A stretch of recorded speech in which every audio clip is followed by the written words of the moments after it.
Hi guys, तो कैसे हैं आप लोग। चलिए स्टार्ट करते हैं हम लोग हमारे इंडियन पॉलिटी की सीरीज़ को आगे बढ़ाते हैं। जिस चैप्टर की हम लोग शुरुआत करने वाले हैं आज, वो है हमारा chapter number 40 of your latest 7th edition of M Laxmikanth's Indian polity को हम लोग डिटेल में कवर कर रहे हैं। ऑलरेडी 39 चैप्टर्स हैं आपके, 1 to 39 हम लोग कवर कर चुके हैं डिटेल में। इनमें आपको कोई भी कन्फ्यूज़न हो तो आप इसी वीडियो यूट्यूब चैनल्स पे देख सकते हैं, आपको कंप्लीट इंडियन पॉलिटी की प्लेलिस्ट मिल जाएगी। ऑलराइट, चलिए स्टार्ट करते हैं आज का लेक्चर हमारा, जो कि है हमारा चैप्टर नंबर 40, जिसका टाइटल है म्यूनसिपल कॉरपोरेशन या फिर म्यूनसिपाल्टीज़।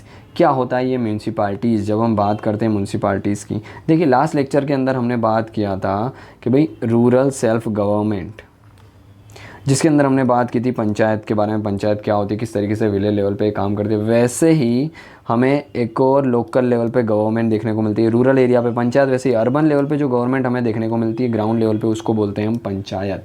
चलिए जब हम बात करते हैं इन पंचायत की, तो देखिए इन पंचायत को बोला जाता है अर्बन लोकल गवर्नमेंट। ये क्या बात करती है, ये बात चीज़ें करती हैं कि भाई अर्बन लेवल पे जो लोकल एरिया है उसके अंदर भी जो अर्बन एरिया है यानी कि शहरों वाला एरिया है, वहाँ पे किस तरीके से गवर्नमेंट प्रोवाइड की जाएगी, वो गवर्नमेंट होती है हमारी अर्बन लोकल बॉडी, जिसको हम बोलते हैं म्यूनसिपाल्टीज़।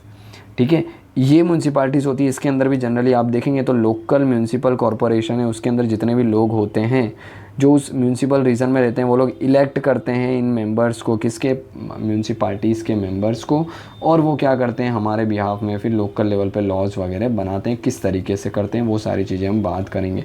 हमारे इंडिया की जब हम बात करते हैं तो याद रखना, इंडिया के अंदर जनरली क्या है, 8 टाइप की अर्बन लोकल बॉडीज़ देखने को मिलती है, जिनको अलग अलग टाइप के नाम दिए गए हैं। फॉर एग्जांपल म्यूनसिपल कॉरपोरेशन है, म्यूनसिपाल्टीज़ है, नोटिफाइड एरिया कमिटीज़ हैं, टाउन एरिया कमिटीज़ हैं, कैंटोनमेंट बोर्ड देखने को मिलते हैं। इसके अलावा township port trust, special purpose agency, इस अलग अलग 8 टाइप्स की हमें अलग अलग टाइप की ये म्यूनसिपल बॉडीज़ देखने को मिलती है। हर एक टाइप की बॉडीज़ के बारे में हम ब्रीफ में इंफॉर्मेशन लेंगे इसी चैप्टर्स के अंदर। ऑलराइट, देखिए इसकी शुरुआत कहाँ से होती है, तो जैसा हमने लास्ट चैप्टर्स के अंदर भी बात करा था, पंचायत के अंदर हमारे कॉन्स्टिट्यूशन के अंदर एक अमेंडमेंट किया जाता है, and that was 74th constitutional amendment act 1992 के अंदर। उसके अंदर क्या किया जाता है और ये कहाँ पे होता है, ये सेंट्रल गवर्नमेंट करती है। कॉन्स्टिट्यूशंस के अंदर चेंजेस है, ये याद रखना। और इसके थ्रू क्या किया जाता है, ये जो अर्बन लोकल बॉडीज़ हैं, अर्बन लोकल गवर्नमेंट है, जिसको हम शॉर्ट में म्यूनसिपाल्टीज़ भी बोलते हैं, उसको कॉन्स्टिट्यूशन के अंदर प्लेस किया जाता है। और सेंट्रल लेवल पे 3 मिनिस्ट्रीज़ हैं, याद रखना, जो ये अर्बन लोकल बॉडी से डील करती है। एक तो नाम से ही पता पड़ रहा है, ministry of housing and urban affairs, housing और अर्बन अफेयर्स से डील करती है सेंट्रल लेवल पे। फिर ministry of defence, cantonment area, जो 8 टाइप्स के हमने अभी देखे, नाम हमने जाने थे 8 टाइप्स की जो म्यूनसिपाल्टीज़ हैं, अर्बन लोकल बॉडीज़ हैं, उसमें एक कैंटोनमेंट एरिया था, तो उसके लिए मिनिस्ट्री ऑफ डिफेंस भी काम करती है। इसके अलावा मिनिस्ट्री ऑफ होम अफेयर्स भी काम करती है in case of union territories. ठीक है, तो ये 3 मिनिस्ट्री जनरली सेंट्रल गवर्नमेंट की क्या करती है, इन अर्बन लोकल बॉडीज़, जिसको म्यूनसिपाल्टीज़ भी बोलते हैं, शहरों के अंदर जो लोकल लेवल पे गवर्नमेंट होती है उसको रेगुलेट करने का काम करती है एट द सेंट्रल लेवल। और ये कब एस्टेब्लाइज की गई थी, by the 74th constitutional amendment act which is done in 1992। इससे पहले म्यूनसिपाल्टी के लिए 73rd कॉन्स्टिट्यूशनल अमेंडमेंट एक्ट किया गया था, सेम 1992 के अंदर, जिसमें पंचायत थी। और 74th के थ्रू क्या किया गया, अर्बन लोकल बॉडीज़ यानी कि हम बोल सकते हैं म्यूनसिपाल्टी को हम लोग इंसर्ट किया गया, कॉन्स्टिट्यूशनल स्टेटस दिया गया। ऑलराइट, इसके बाद अगर हम बात करें कुछ हिस्टोरिकल बैकग्राउंड का, कि किस तरीके से इवोल्यूशन हुआ है, किस तरीके से हम बोल सकते हैं स्टेप बाय स्टेप ये जो अर्बन लोकल बॉडीज़ हैं वो हमारे इंडिया के कॉन्टेक्स्ट के अंदर आई है। तो देखिए सबसे पहले कुछ हिस्टोरिकल पर्सपेक्टिव की बात करें हम पास्ट इंडिया से, भाई जब ब्रिटिश हमारे पे रूल करते थे, ब्रिटिश रूल हुआ करता था इंडिया के अंदर, तब से कहीं ना कहीं इसके अर्बन लोकल बॉडीज़ की शुरुआत हमें देखने को मिलती है। आफ्टर हम बोल सकते हैं जब अंग्रेज़ों का यहाँ पे रूल स्टार्ट हुआ तब। सबसे पहले हमें 1688 के अंदर देखने को मिलता है पहली म्यूनसिपल कॉरपोरेशन एस्टेब्लाइज की गई थी इंडिया में। वो कहाँ पे थी, मद्रास में। तो याद रखना 1688 के अंदर मद्रास के अंदर फर्स्ट म्यूनसिपल कॉरपोरेशन एस्टेब्लाइज की गई थी। And it must be noted here that a charter for the establishment of the municipal corporation of Madras was issue on, कौन से डेट को ये म्यूनसिपल कॉरपोरेशन बनाने का चार्टर इशू किया गया था, 13 दिसंबर 1987 को चार्टर इशू किया गया था। और एक साल बाद यानी कि 1688 को जनरली ये 16 है, 16 याद रखना कि 13 दिसंबर 1687 को चार्टर इशू किया गया था, जिसके अकॉर्डिंग अगले साल यानी कि 1688 में मद्रास में फर्स्ट म्यूनसिपल कॉरपोरेशन एस्टेब्लाइज की गई थी, जबकि ये एग्जिस्टेंस में कब आई थी ये भी याद रखना है हमें, 29 सितंबर 1688 को ये एग्जिस्टेंस में आ गई थी। तो ये कुछ डेट हैं हमें पता होनी चाहिए। इसके बाद सेकेंड इंपॉर्टेंट डेट है हिस्टोरिकल पर्सपेक्टिव में, वो है 1726, जिसके अंदर बॉम्बे और कलकत्ता के अंदर भी म्यूनसिपल कॉरपोरेशन जो है वो एस्टेब्लाइज कर दी गई। पहले मद्रास में आई, फिर बॉम्बे एंड कलकत्ता में। मद्रास में 1688 के अंदर आई under the charter act which was issued in 13 December 1687, जो कि एनफोर्स किया गया 29 सितंबर 1688 मद्रास में। दिन 1766 के अंदर बॉम्बे और कलकत्ता के अंदर भी हमको देखने को मिलती है क्या, म्यूनसिपल कॉरपोरेशन। फिर 17 अगर हम बात करें 18 की, तो 1870s के अंदर क्या होता है, लॉर्ड मायो, उन्होंने भी क्या डेमोक्रेटिक डिसेंट्रलाइजेशन की बात की थी, लोकल सेल्फ गवर्नमेंट की बात की थी लॉर्ड मायो ने। तो ये भी इंपॉर्टेंट गवर्नर जनरल है हमारी हिस्ट्री के। फिर लॉर्ड रिपन मोस्ट इंपॉर्टेंट है, लॉर्ड रिपन ने क्या किया था 1882 के अंदर एक मैग्ना कार्टा इशू किया था, एक रिजोल्यूशन इशू किया था जिसको मैग्ना कार्टा भी बोला गया था, वो लोकल सेल्फ गवर्नमेंट के लिए ही था।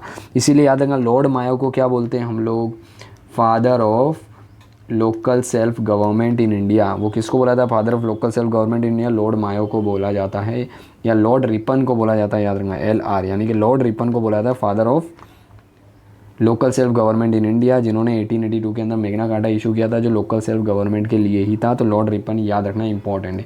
इसके बाद रॉयल कमीशन भी सेटअप किया गया 1907 के अंदर, जिसने अपनी रिपोर्ट सबमिट की, ठीक है। और ये जो कमीशन था उसके चेयरमैन थे CH हॉबहाउस थे। तो रॉयल कमीशन ने भी डेमोक्रेटिक डिसेंट्रलाइजेशन की बात की थी, अर्बन लोकल गवर्नमेंट की बात की थी।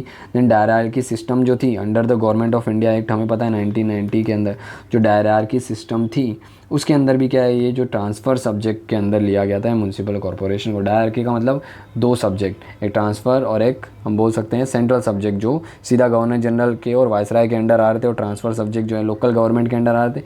वो ट्रांसफ़र सब्जेक्ट के अंदर था ये म्यूनसिपल कॉरपोरेशन या फिर अर्बन लोकल बॉडी, तो ये याद रखना है। इसके अलावा और हम लोग थोड़े मॉडर्न में आए तो 1929 के अंदर कैंटोनमेंट एक्ट इशू किया गया सेंट्रल लेजिस्लेचर ने बिफोर इंडिपेंडेंट 24 के अंदर। फिर 1935 के अंदर तो क्या है, प्रोविंशियल ऑटोनॉमी दी गई, और उस प्रोविंशियल ऑटोनॉमी के तहत लोकल सेल्फ गवर्नमेंट का भी इंपॉर्टेंट रोल यहाँ पे देखने को मिलता है। तो ये कुछ हमें हिस्टोरिकल बैकग्राउंड देखने को मिलता है फ्रॉम 1688 से लेकर 1935 के एक्ट तक। इनके अंदर हमें इंपॉर्टेंट क्या है, लॉर्ड रिपन जिसको father of local self government भी कहा जाता है, ये इंपॉर्टेंट हैं। 1919 का एक्ट है, 1935 का एक्ट है, ये भी इंपॉर्टेंट माना है। तो ये कुछ हिस्टोरिकल बैकग्राउंड है हमारा किसके regarding, evolution of the urban local bodies के रिगार्डिंग। इसके अलावा देखिए कुछ कमेटी और कमीशंस भी एस्टेब्लाइज किए गए थे जो सेंट्रल गवर्नमेंट ने एस्टेब्लाइज किए गए थे आफ्टर द इंडिपेंडेंट। ये वो सारे कमीशन हैं जो अलग अलग टाइम ड्यूरेशन के अंदर क्या किए गए थे, एस्टेब्लाइज किए गए थे, जिनका मेन काम क्या था भाई, रिकमेंडेशन देना अलग अलग लेवल पे म्यूनसिपल कॉरपोरेशंस के लिए। उसमें आते हैं लोकल फाइनेंशियल इंक्वायरी कमीशन 1949 से 51 के ड्यूरेशन में देखने को मिला। इसके चेयरमैन हमें देखने को मिलते हैं PK वट्टल। इसके अलावा टैक्सेशन इंक्वायरी कमीशन 1953-54 के अंदर जिसके चेयरमैन जॉन मथाई देखने को मिलते हैं, इंपॉर्टेंट है। इसके अलावा committee on the training on the municipal employ 1963 से 65 के अंदर देखने को मिला, जिसके नूरुद्दीन अहमद देखने को मिलते हैं चेयरमैन हमें।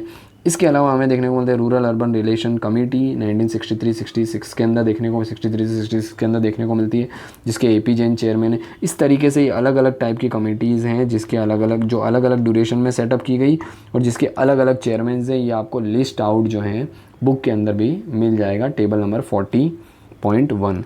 आपको करना क्या है, क्या ये पूरे बायहार्ड करने या रटने हैं, नहीं, सिर्फ और सिर्फ एक दो बार इनको रीड करना है और इनके ईयर्स याद रखने हैं और चेयरमैन याद रखने हैं। बाय चांस प्रीलिम्स में अगर पूछ लें तो इंपॉर्टेंट हो सकता है, बाकी रटने की कुछ भी करने की ज़रूरत नहीं है। रिमेंबर दिस थिंग, ठीक है। तो these are the different committees and the commission which was established at the different duration for the purpose of the evolution of the urban local bodies that is municipalities, alright.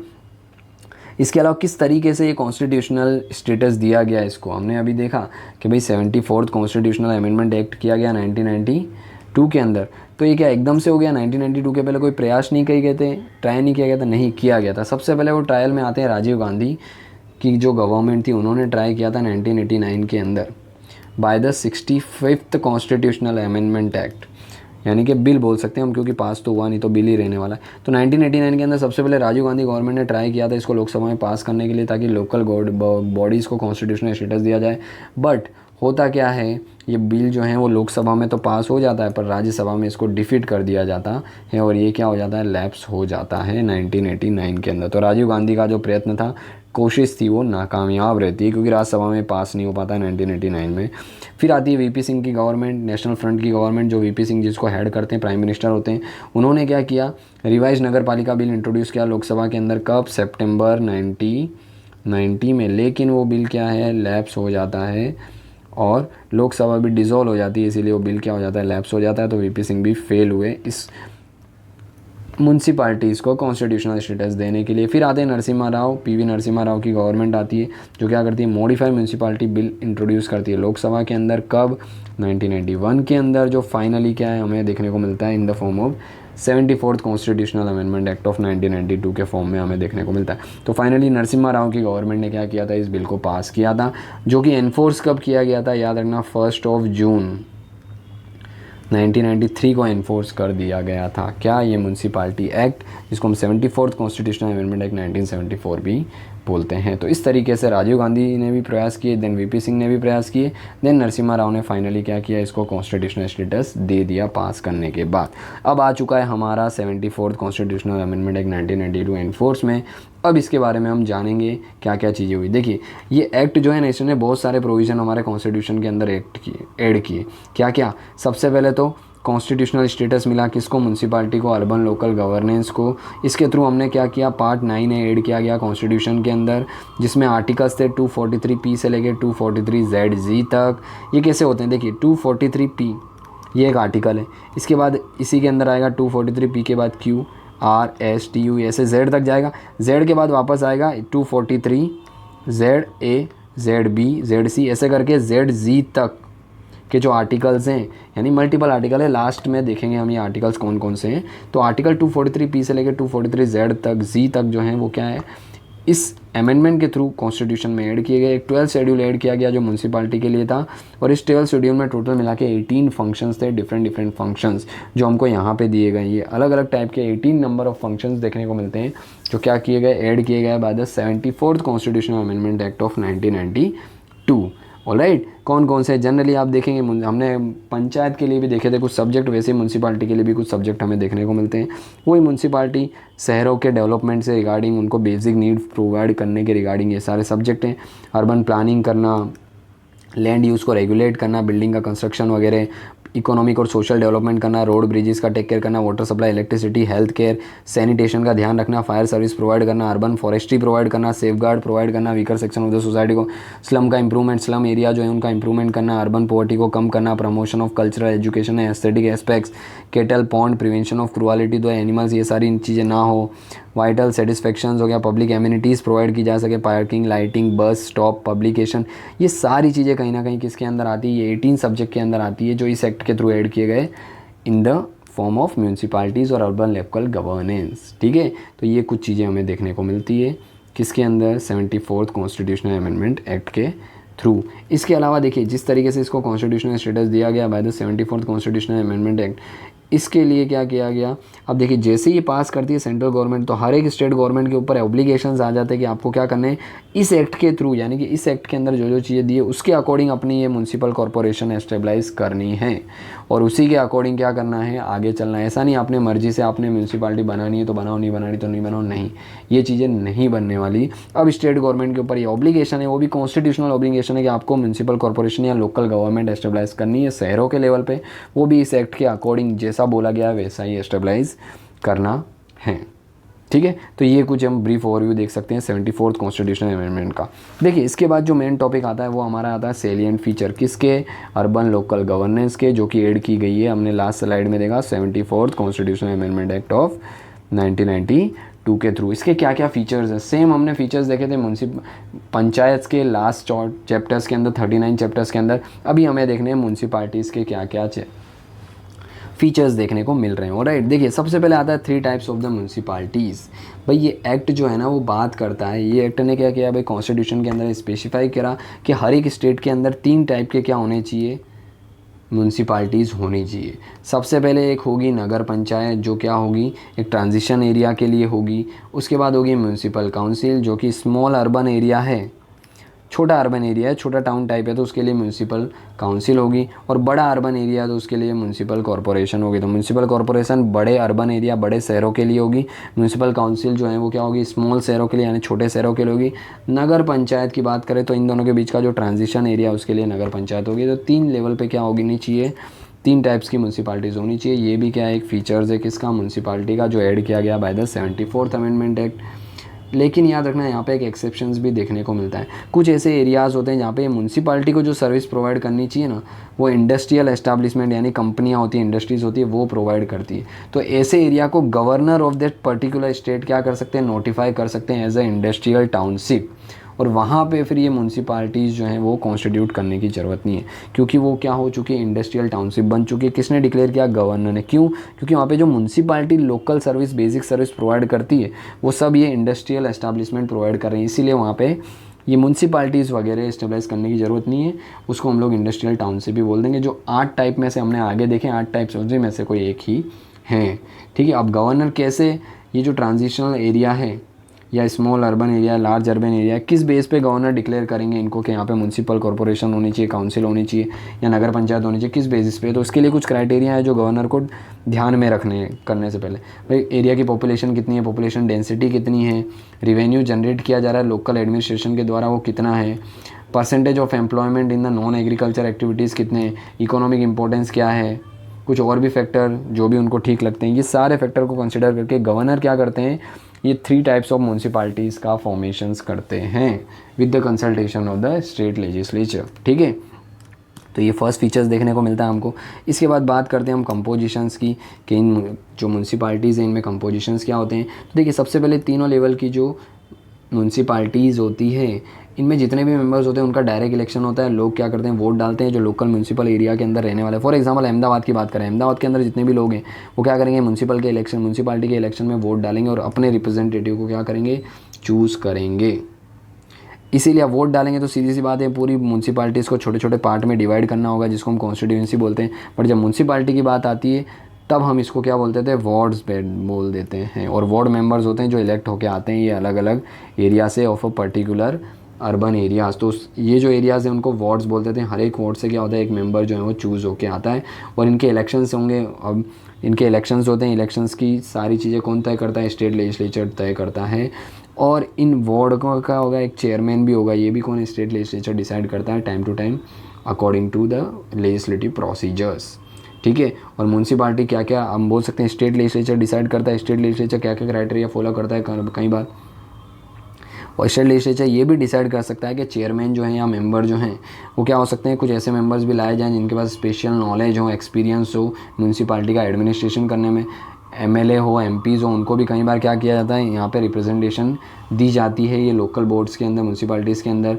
Rajya Sabha के member जो होते हैं, state legislative council के members हैं, उनको भी कई बार क्या है यहाँ पे हम बोल सकते हैं मेंबर्स के तौर पे लिया जाता है। और the chairperson of the committee other than the ward committee है, उसके चेयरपर्सन भी स्टेट लेजिस्लेचर जो है वो ये डिफाइन करता है। तो स्टेट लेजिस्लेचर्स के माथे पे ये सारी रिस्पॉन्सिबिलिटीज़ देखने को हमको मिलती है। तो ये है कुछ compositions of the municipalities. Then हम बात करते हैं वार्ड कमेटी की, जो बहुत ही इंपॉर्टेंट है।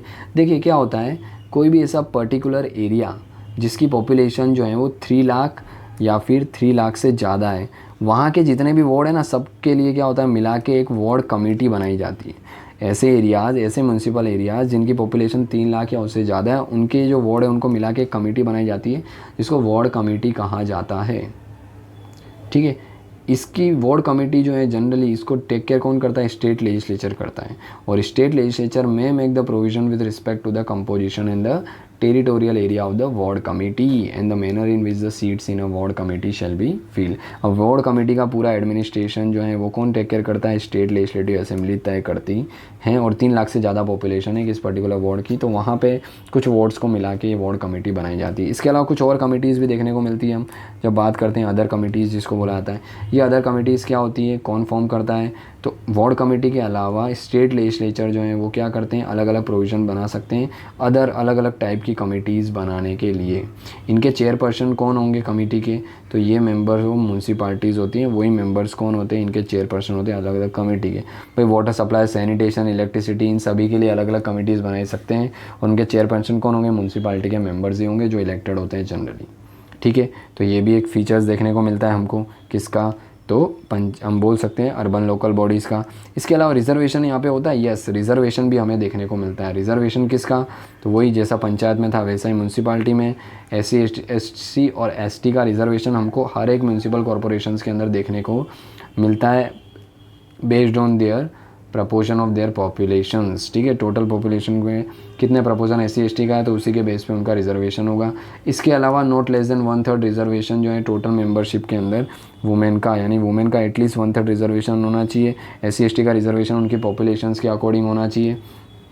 ये रिजर्वेशंस देखने को मिलते हैं और ये कंपलसरी प्रोविज़न है कहीं ना कहीं किसके अंदर, म्यूनसिपाल्टीज़ के अंदर, जो 74th कॉन्स्टिट्यूशनल अमेंडमेंट के थ्रू ऐड किया गया था। इसके अलावा स्टेट लेजिस्लेचर जो हैं वो क्या कर सकती है कि भाई ये जो SC है STs हैं इनके मेंबर्स के लिए प्लस चेयरमैन के लिए जो रिजर्वेशन है, reservation of the office of the chairman's हो गया in the municipality for the SC STs and the women हो गया, वो कौन नोटिफाई कर सकते हैं, तो भाई स्टेट लेजिस्लेचर जो है वो तरीका बता सकती है, मैनर बता सकती है कि भाई किस तरीके से SC ST वुमेन जो हैं इन मेंबर्स में कितने मेंबर्स होंगे, कौन कौन से चेयरमैन होंगे, तो स्टेट लेजिस्लेचर वो प्रोविज़न क्या कर सकती है, डिसाइड कर सकती है। और स्टेट लेजिस्लेचर याद रखना, इसके अलावा ये भी डिसाइड कर सकती है कि स्टेट लेजिस्लेचर में also make any provision for the reservation of seat in the municipalities और the office of the chairperson in the municipalities in favour of backward class. तो बैकवर्ड क्लास को कितना रिजर्वेशन मिलेगा ये भी कौन डिसाइड कर सकता है, स्टेट लेजिस्लेटिव असेंबली डिसाइड कर सकती है, उनके पास पावर देखने को मिलती है।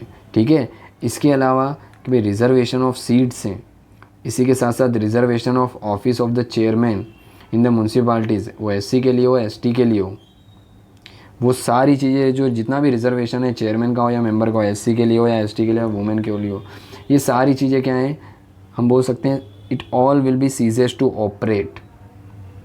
ये कितने पीरियड के लिए, तो देखिए हमारे कॉन्स्टिट्यूशन में एक आर्टिकल है आर्टिकल 334, उसके अंदर कुछ टाइम ड्यूरेशन लिखा हुआ है कि भाई ये टाइम ड्यूरेशन तक ही इन लोगों को रिजर्वेशन मिलेगा, मेंबर के तौर पे भी चेयरमैन के तौर पे भी।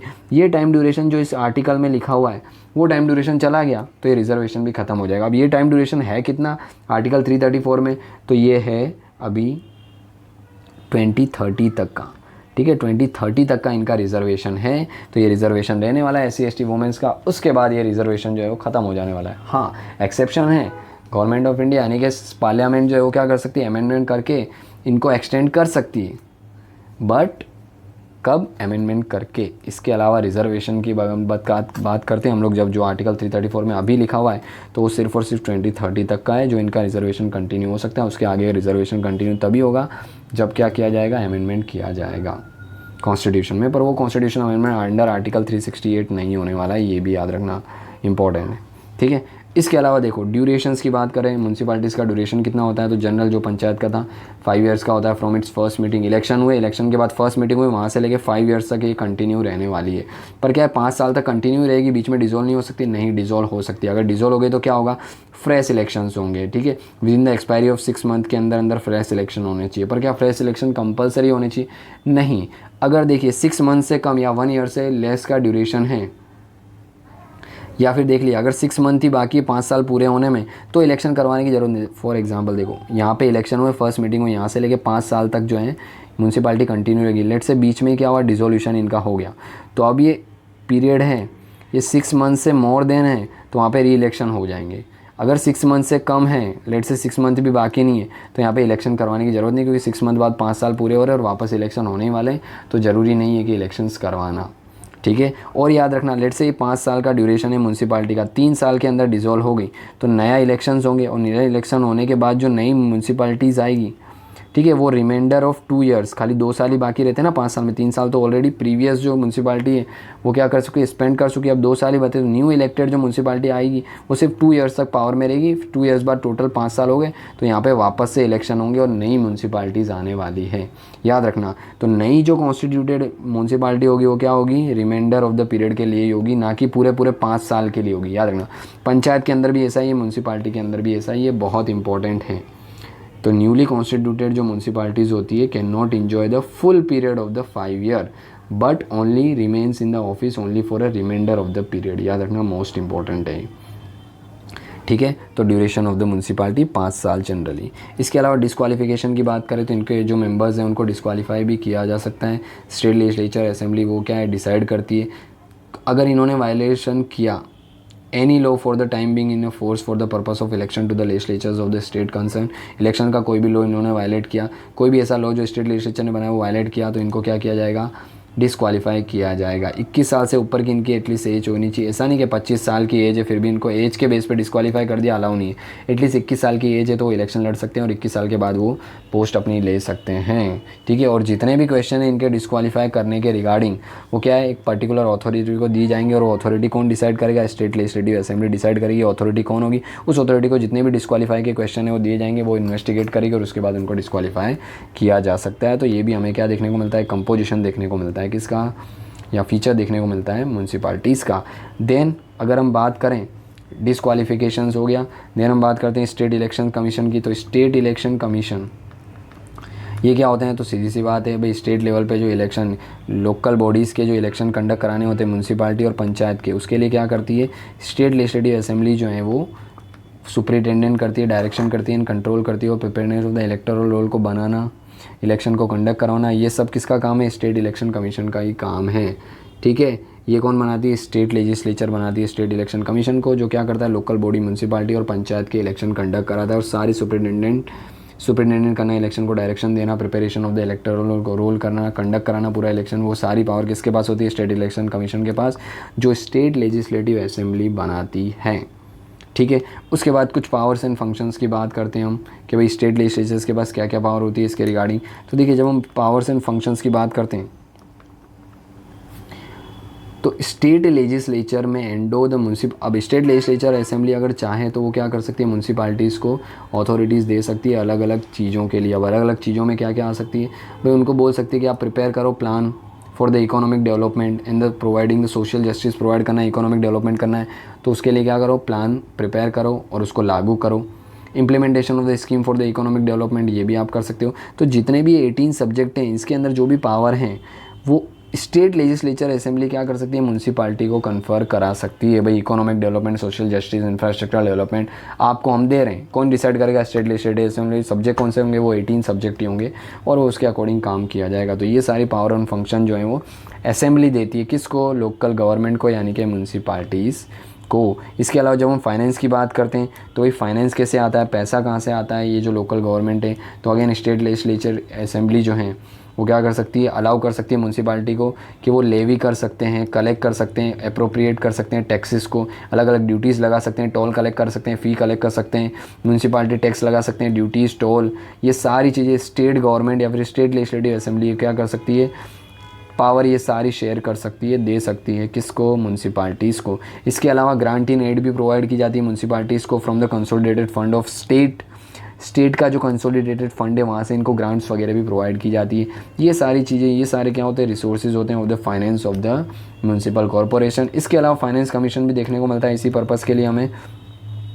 फाइनेंस कमीशन जनरली अगर हम बात करें तो एवरी 5 ईयर के अंदर एस्टेब्लाइज किया जाता है, बट वो स्टेट फाइनेंस कमीशन होता है। जैसे स्टेट इलेक्शन कमीशन है जो म्यूनसिपाल्टीज़ और पंचायत के इलेक्शन कंडक्ट करा रहा है, वैसे स्टेट फाइनेंस कमीशन है वो क्या करेगा, फाइनेंस से रिलेटेड जो शेयर हैं, share of the divisible pool of taxes between the municipalities and panchayat, वो कौन डिसाइड करेगा, तो स्टेट फाइनेंस कमीशन डिसाइड करता है, ठीक है। अब ये करता क्या है जनरली, तो डिस्ट्रीब्यूशन, स्टेट फाइनेंस कमीशन क्या करेगा, तो distribution between the state and the municipalities of the net proceed of taxes, duties, toll, जितना भी टैक्सेस कलेक्ट हुआ है, ड्यूटीज़ मिली है, टोल कलेक्ट हुआ है, फीस हुआ है, इसमें कितना शेयर होगा स्टेट का, कितना होगा म्यूनसिपाल्टीज़ का, तो ये स्टेट फाइनेंस कमीशन डिसाइड करता है, डिटरमाइन करता है of all the taxes, duty, tolls and the fees that may be assign to the municipalities को क्या क्या टैक्सेस कलेक्ट करने के लिए दिए जाएंगे, ड्यूटीज़ और फीस कलेक्ट करने के लिए दिए जाएंगे, वो डिसाइड भी कौन करेगा, स्टेट फाइनेंस कमीशन।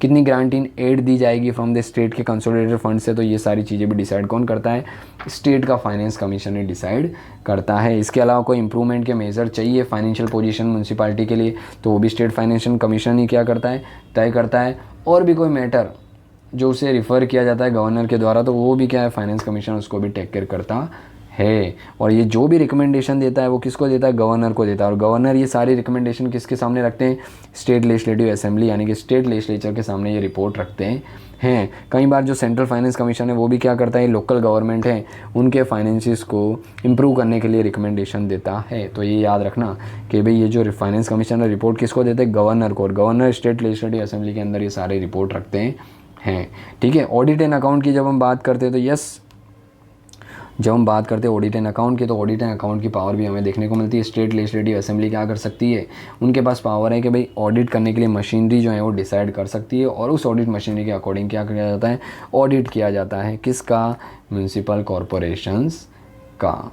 ठीक है। इसके अलावा application of the union territory की जब हम बात करते हैं तो यस, यूनियन टेरिटरीज जो हैं, ये जो प्रोविज़न है म्यूनसिपालिटी के यूनियन टेरिटरी पे भी एप्लीकेबल होते हैं, बट कुछ एक्सेप्शंस एंड मॉडिफिकेशन किए जा सकते हैं, और वो डिसाइड कौन करेगा, प्रेसिडेंट डिसाइड करेंगे कि म्यूनसिपालिटी के प्रोविज़न यूनियन टेरिटरी पे एप्लीकेबल हो या नहीं हो। कुछ ऐसे एरियाज़ होते हैं यूनियन टेरिटरीज़ के भी जो क्या होते हैं, ट्राइबल बेल्ट्स होते हैं, शेड्यूल कास्ट शेड्यूल टाइप के होते हैं, तो वहाँ पे एक्सेप्शंस वगैरह प्रोवाइड की जाती हैं। ठीक है। इसी के बेस पे कुछ ऐसे चेंजेस भी किए जाते हैं यूनियन टेरिटरी के, जैसे कि आर्टिकल इसी के अंदर 243Z देखना, 243ZE देखना।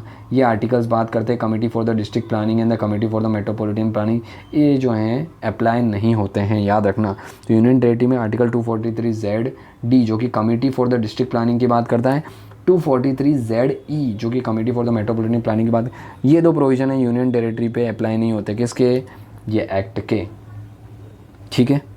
इसके अलावा एग्जेम्प्टेड एरिया जो है, इस फीचर से हम लोग क्या बात करेंगे, नेक्स्ट लेक्चर्स में बात करने वाले हैं। ठीक है। तो ये कुछ फीचर्स है जो हमने इस लेक्चर्स में डिसाइड किया। आगे के कुछ फीचर्स, देन हम टाइप्स ऑफ अर्बन गवर्नमेंट की बात करेंगे, म्यूनसिपल पर्सन और म्यूनसिपल रेवेन्यू किस तरीके से जनरेट करती है, central council of local government क्या होता है।